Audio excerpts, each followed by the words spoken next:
Good evening, good afternoon, good day, everyone. Welcome to everyone who's joining us online, everyone who's in the room at SOAS. I'm going to see you pretty shortly.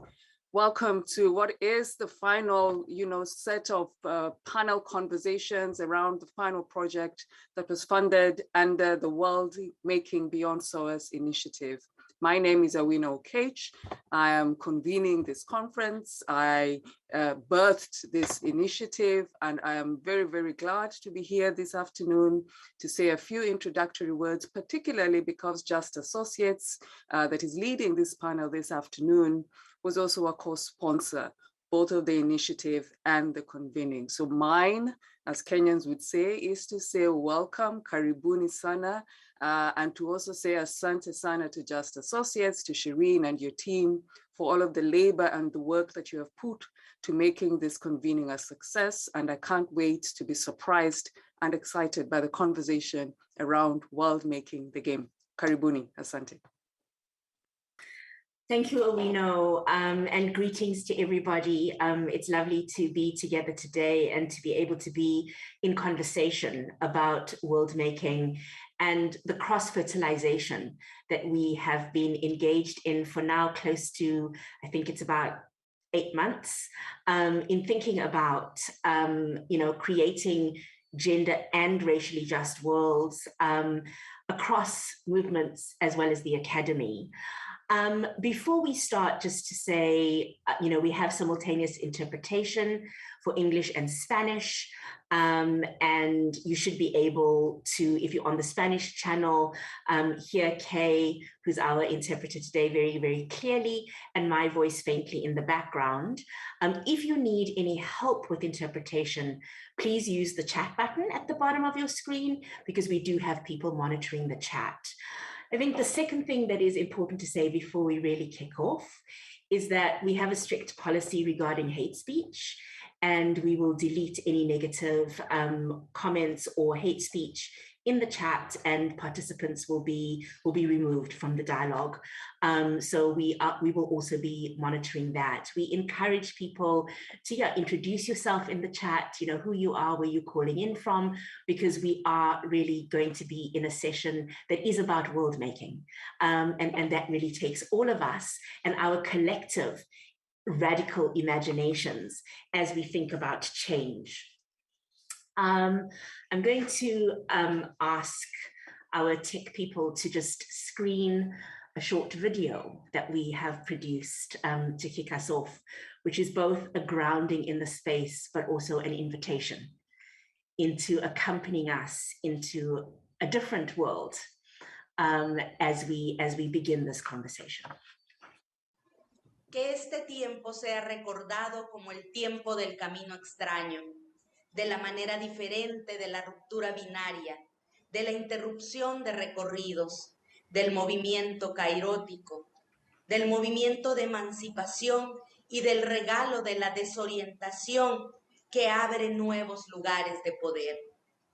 Tienes el derecho a soñar, que el tiempo traiga algo más que solo soluciones, más que un futuro justo y equitativo, que traiga palabras que aún desconocemos y temporalidades que todavía no hemos hablado. Ojalá vayamos con más lentitud que la que pueda calcular la velocidad y con más rapidez que la que pueda restringir la atracción de la gravedad de las palabras, y que nos visiten encuentren en lugares tan salvajes y de manera tan abrumadora que nos dejen deshechas, listas para el compostaje, preparadas para lo imposible. Este es el momento de volar, crear, investigar, escuchar e inventar en conjunto. Sharing is off. Thanks, Rosa. Rosa is our country coordinator in Guatemala. And we really wanted to, start the session by sharing, some of the words that we have been living with as we've been thinking about the meaning of world making for racial justice and the development of this game in particular.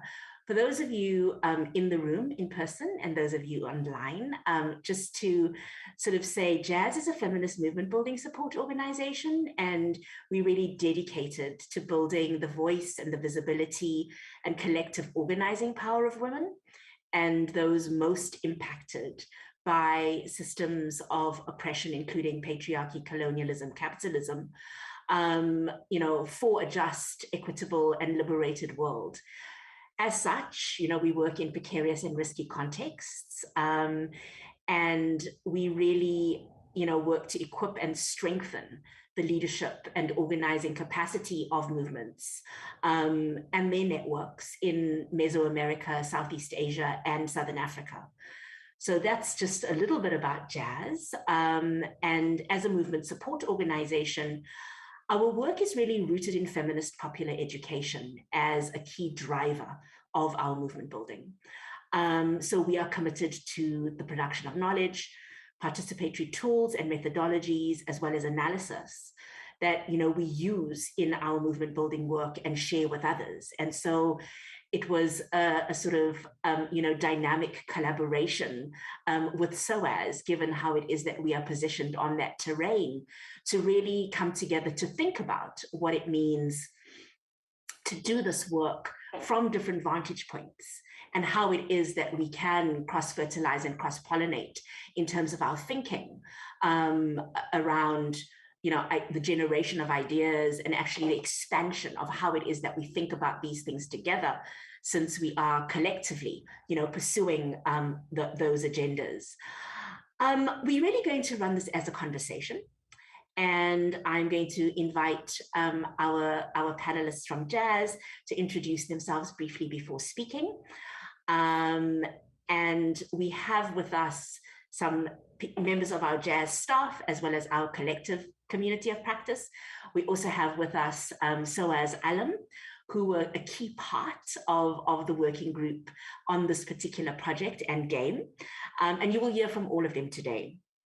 I think I'm going to kick off by asking Adelaide, who's part of our in-person audience at SOAS, to really, for you, Adelaide, what ignited this idea of world making for racially just and gender just worlds in Jazz? Thank you, Shireen. Welcome, everyone. I work for Jazz as a communications manager.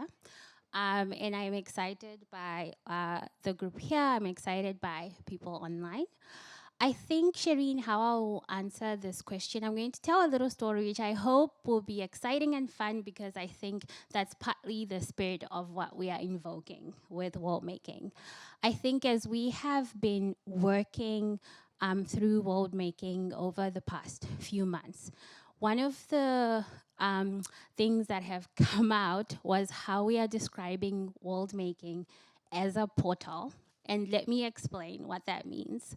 It's this idea that we need to step out of the things that are depleting us as we work for justice, as we work for liberation. We need to step out of the things that inhibit our capacity to imagine something different. And so this idea of a portal is that it's a realm, it's a space, it's a site where we step into and think about that.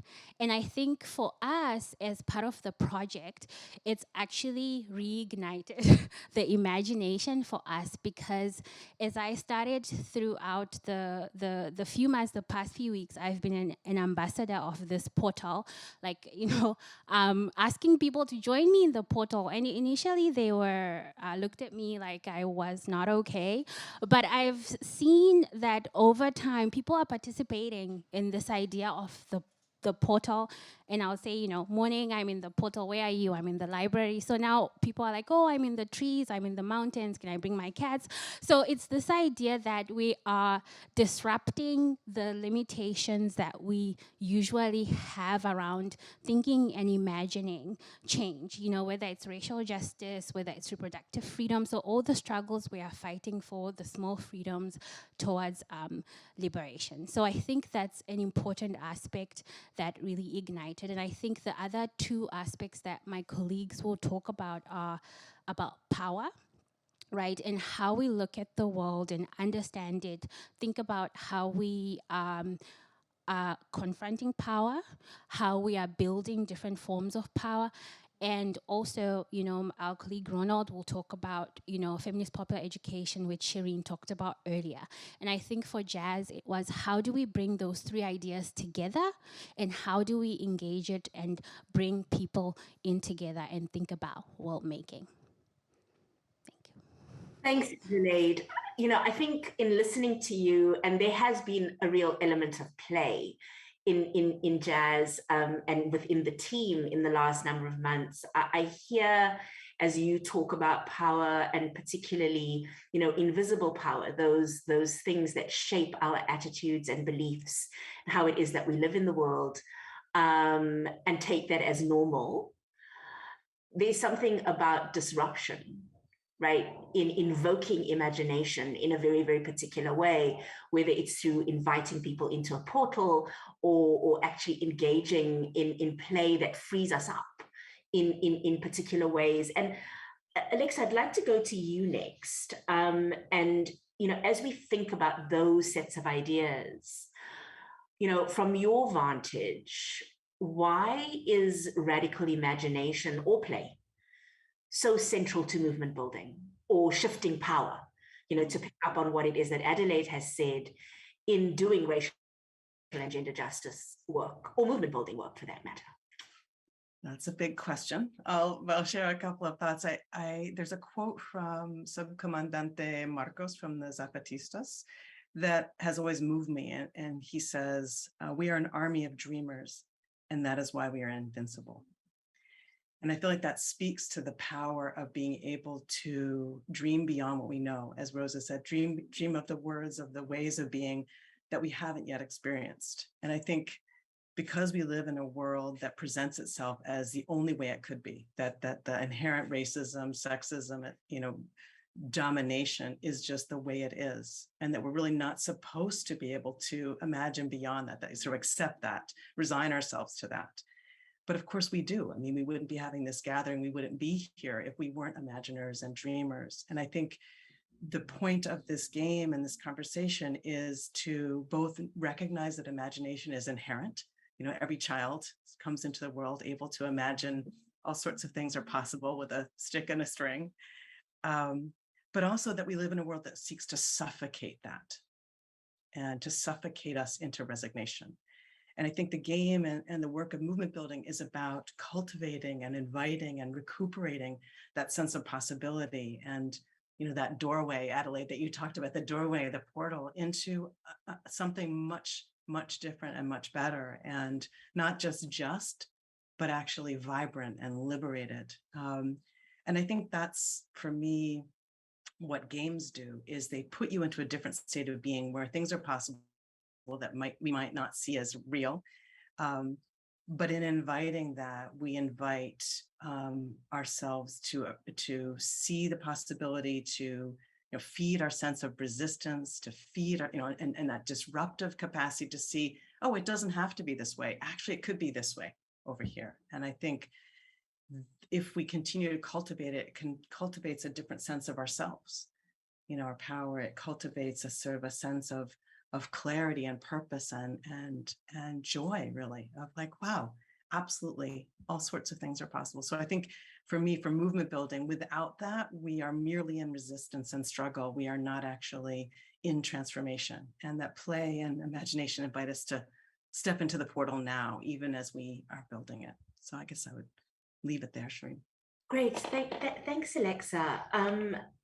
You know, I think, as you say, this moment in the world is inviting so much more and different in terms of how it is that we think not just about ourselves, but how it is that we come together in different configurations to really make change happen.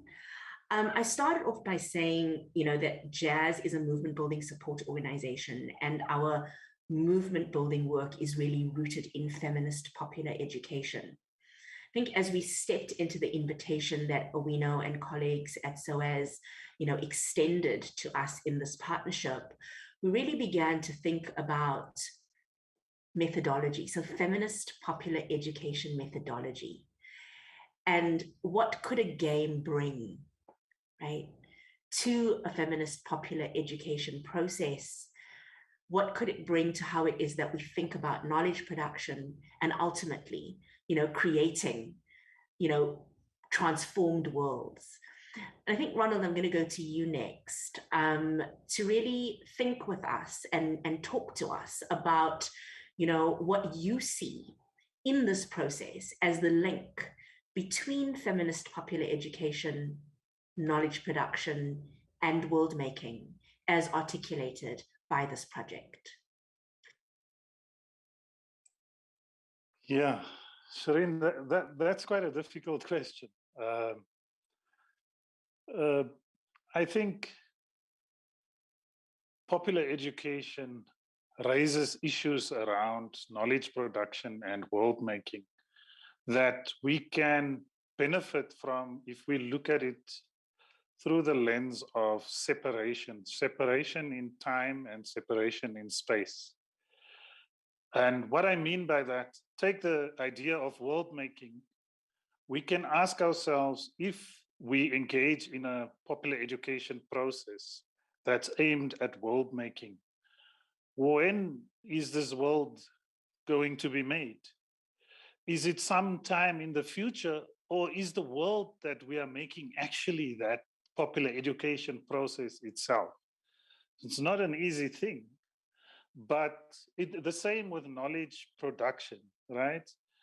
Here we think more in terms of space. If we think knowledge production itself is perhaps a concept that comes from the academy, and it carries the connotation of producing knowledge that is separated and separate from the producer.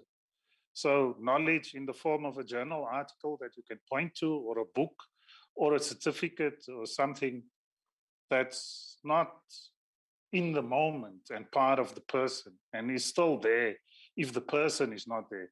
But actually, I think the foundational principles of popular education is in opposition to that. And the extent of that opposition we can talk about, but when popular education, it's actually a kind of a resistance to that separation between people and the knowledge that they produce.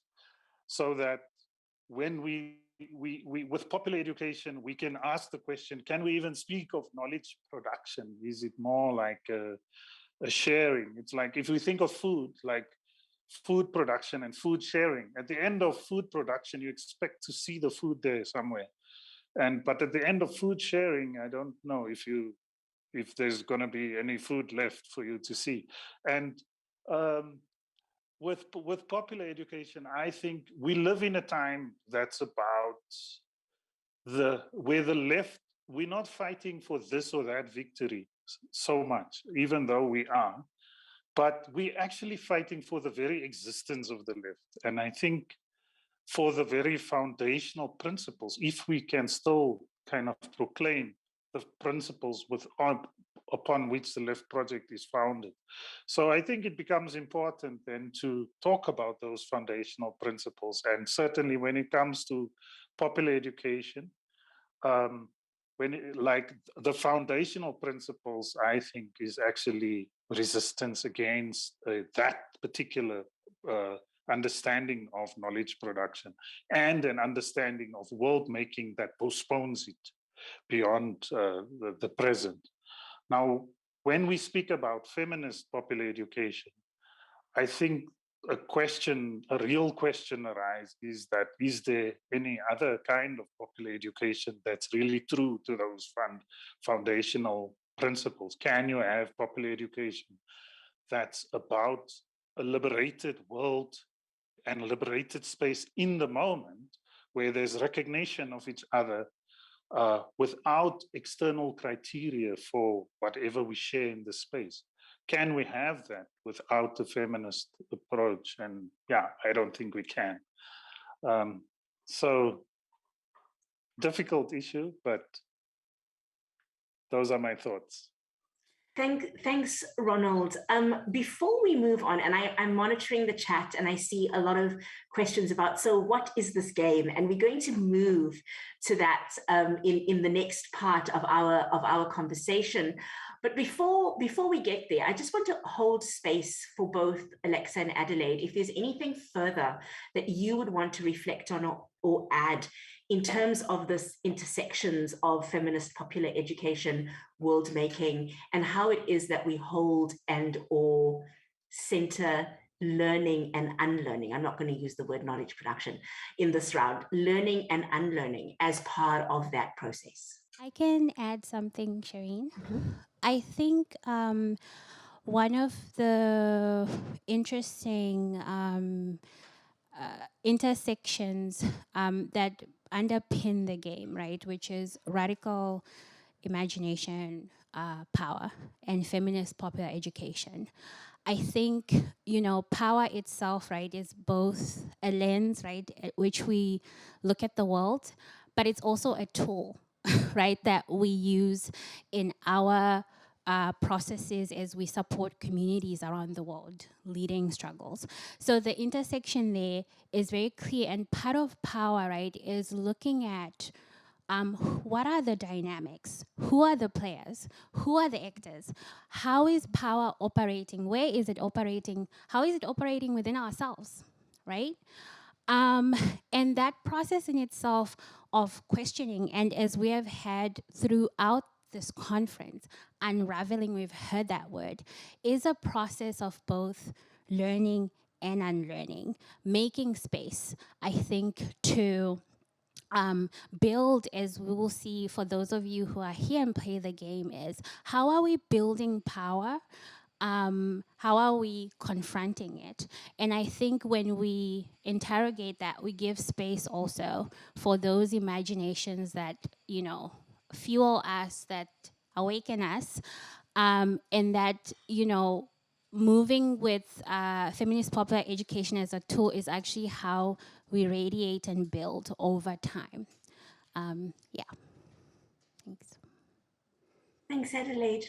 I'm going to move us a little bit. I think when we entered into this partnership with SOAS, we joined hands, and Tasha and Onyeka, who are sitting physically at SOAS, with the team who joined us in thinking about what it actually means to build a game that is embodied in terms of how it is that we experience or think about building transformative power. We saw this methodologically as a way of engaging and challenging, so as students and staff, to become more radically propositional in their scholarship through the creation of a movement-orientated methodology, the game, in collaboration, with a Jazz, who are really engaged in the daily work of accompanying movement formations, communities, movements who are challenging power. I think the development of a game as scholarship that dedicates itself to the task of catalyzing, recovering, inspiring, activating, radical and more liberatory possibilities, we really saw as being in and of itself transformational. But I want to turn to Tasha and Onyeka, who very bravely and boldly sort of dove in, and really collaborated with Jazz. Last year knew nothing probably about Jazz or any of us, but are now very, very much a part of the Jazz community. And I'd like to ask you both two questions. The first one, as we think about this cross-pollination, what was the experience like for you, and what do you take away, from this collaboration across, movement and academy? And then the second question that I'm going to ask you is to really also reflect on the process of the development of the game. So over to you. So I'll start with the first question about kind of how did we start to see the kind of connections between academic and movement spaces, and what was that like to kind of sit between those two? I think something that really struck me throughout this project was that it was a chance to see the connections between the struggles that were being faced in both places. So everyone has already kind of touched on the feelings of depletion, the kind of feeling of like being constantly in crisis mode and burnout and kind of overwork. And that's something, of course, that, you know, we had conversations about how that comes up in movement spaces. But I think we've seen that also with the recent strikes in UK universities of kind of casualization, and how, I guess we were having conversations about how a game or a kind of invitation to play was an opportunity to interrupt that. So yeah, I think that was like one connection that I was seeing across those two spaces. Also something that Ronald's already touched on about the kind of anxieties around what constitutes like real, quote unquote, real knowledge, or what do we see as like a kind of legitimate starting point for knowledge and for building a political framework. And yeah, I think we were kind of really interested not only in positioning play as a good starting point, but also, as you were touching on, Shireen, how do we notice the things that come up in our bodies and in our kind of physical, you know, being in the same space as each other or our interactions with each other as sites of knowledge about how we hold power. And that could be both like oppressive power, but also transformative power, as you were talking about, Adelaide. And in that, I guess, we're building on a really long tradition of feminist organizing work and also scholarship. So like Adrian Rich invites us to begin with the geography closest in. So to kind of, I think the game was really trying to get us to notice how those things are kind of coming up, to surface those dynamics. And yeah, the last thing I'll say, I guess, is about the really deep need, I think, there is for radical imagination and how we create those spaces, both in movement contexts and also definitely in academic contexts. So as we were kind of reflecting on the process, I was rereading Bell Hooks' Teaching to Transgress, where she positions laughter as a really like generative teaching tool, like a thing that comes up in the classroom that's not really supposed to be there, but that is very informative. And yeah, I think we were very guided by that kind of spirit. I'll stop there. Do you want to? Yeah, sure. Hi everyone, I'm Onyeka, also a SOAS alum that's been working with Tasha for the last few months. And so I think I'm gonna weave my answer to both questions into one. And so I would start out by saying that when we both started this process, we were both really hesitant. I was shocked, actually, when I figured out what the project really was. I was like, I don't really like playing games in the first place. I don't play normally. And so I feel like my strengths, or I think we both felt like our strengths were in different places. And this project really forced us to think about what does it mean to move from theory to praxis. But then that wasn't necessarily the case. Like that's how it, at least in my mind, that's how it started. But that's not necessarily the case. And I remember in grad school that being one of the questions that I, was so keen to find an answer to is like, how do you move from theory to praxis? But the answer is really that you're not moving from theory to praxis. What does it mean to move from praxis to theory and then back to praxis? And I feel like that's what this game, at least the process of working on this game really brought us, was building a project, a game that was really rooted in work that comes from Global South organizing, that comes from theory of the everyday, of the how we interact with each other, what does it mean to like be together, to care with each other, to play together, and how does that help us to get to the futures that we all imagine together.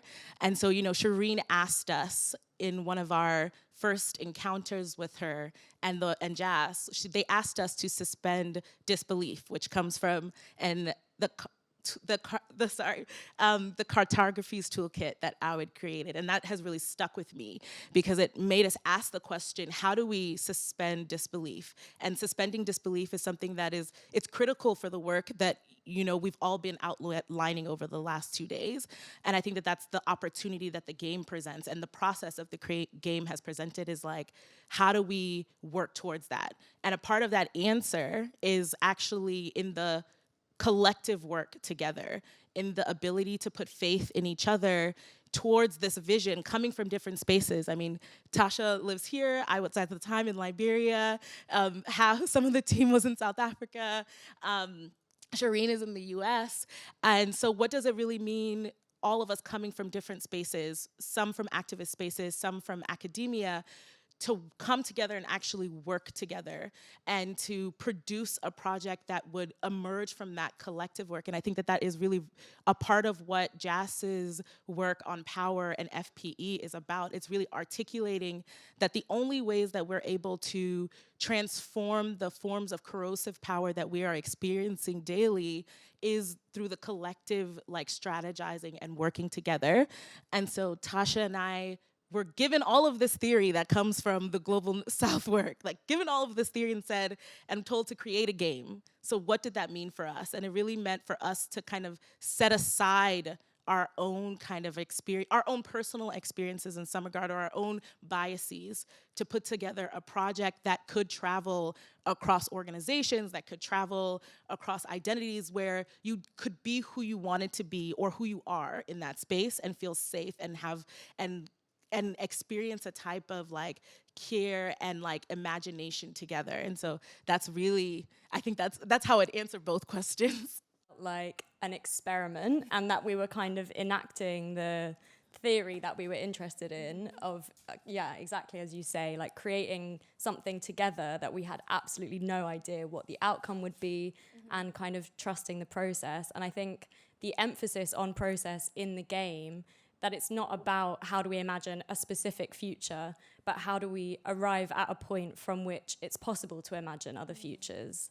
That how, rather than being kind of directive in it, was really central both to the process of creating the game and to the game itself.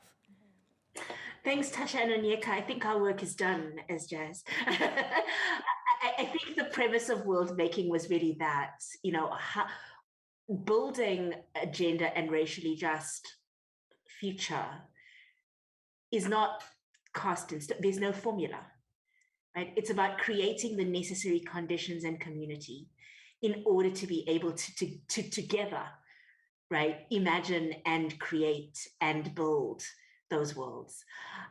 So there's been a lot of question in the chat about, so what is this game? And exactly, so what is this game? and to answer and field those sets of questions, I'm going to hand to you, Adelaide, and I'm going to invite our tech support people to perhaps screen share some of the elements of the game so that we can all get a sense of what this game is and how to play it. I do want to say, by way of caveat and segueing to you, Adelaide, that we've built a prototype. It's an external prototype that we are still testing. And so it will be refined. It's going to need, we're very aware from our first round of testing that it's going to need a little bit of extra work.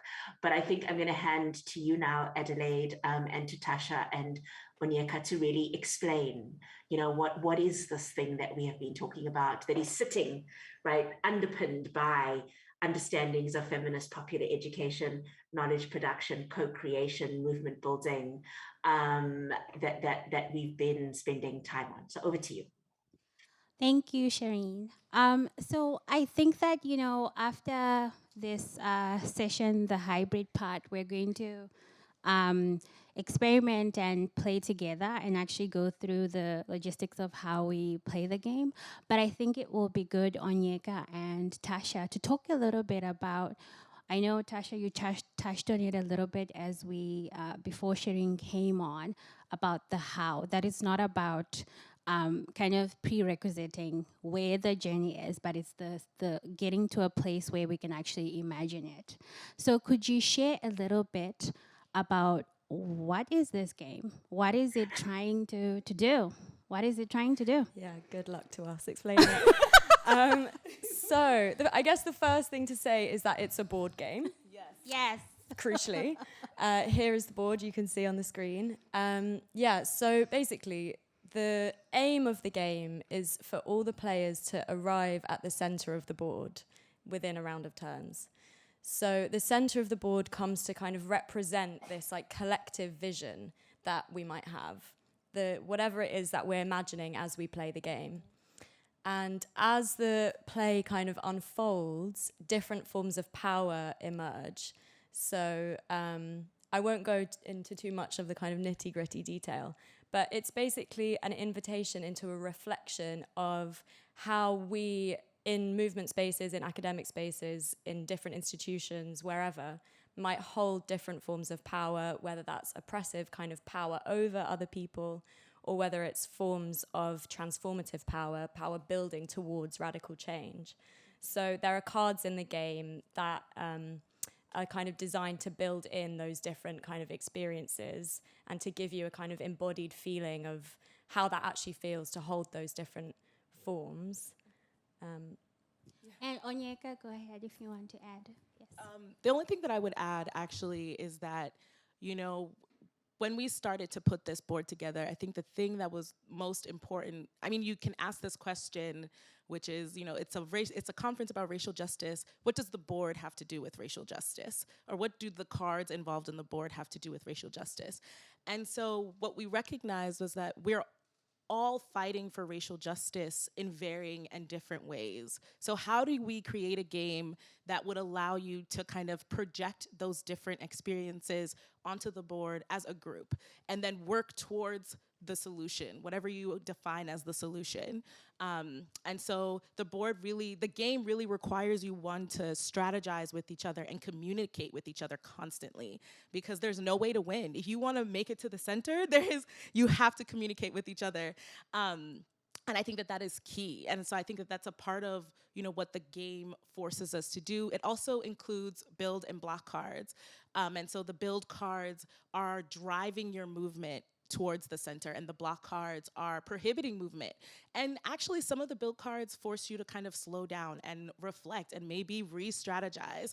I think one of the more interesting moments that Tasha and I had when we were kind of testing the prototype was a moment where we didn't have any, like, we hadn't made it to the center of the board, and we couldn't make it at all. Like, we were deadlocked.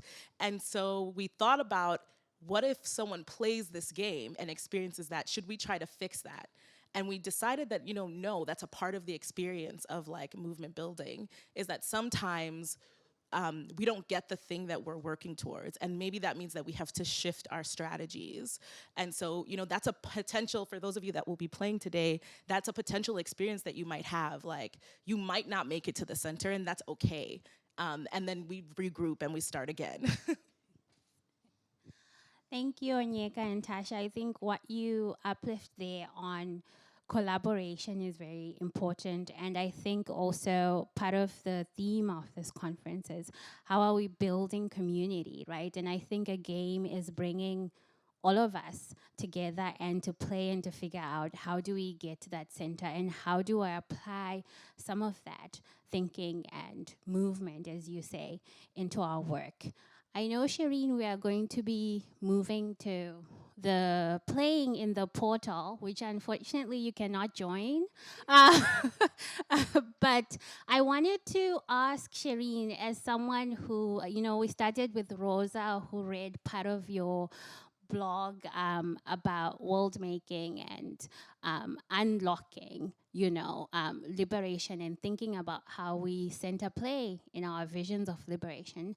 Do you have anything, like any words of wisdom that you leave with us through, you know, from this experience, you know, of building the board, conceptualizing, being a part of the project? I think as we are the last session, could you wrap us up on this experience? Well, it's a wrapping up, but it's also an invitation to join, right, the project as we move forward. And I want to respond to Jan's comment in the chat. Do you need more testers? And the answer is yes. I think we've built a game where the mechanics of it work.